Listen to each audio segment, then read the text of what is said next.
Koja li je tajna zategnutog lica Vladimira Putina? Koja li je tajna? Stručnjaci kažu najmanje 3 zahvata i mnogo botoksa. Predsjednik Ruske federacije Vladimir Putin je bez sumnje čovjek o kom se proteklih mjesec dana najviše priča o svetu.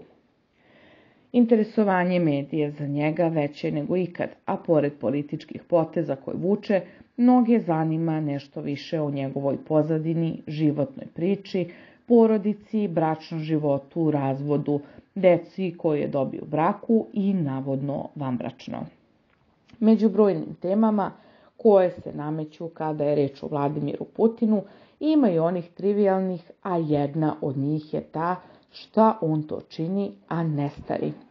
Putin će u oktobru napuniti 70 godina, a danas izgleda možda i bolje nego kada je bio u 40. i 50.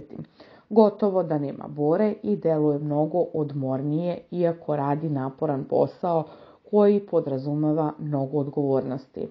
Pored toga, predsjednik Rusije neretko izgleda natečeno, a to je sve podgrejalo staru glasinu da on već posećuje estetskog hirurga.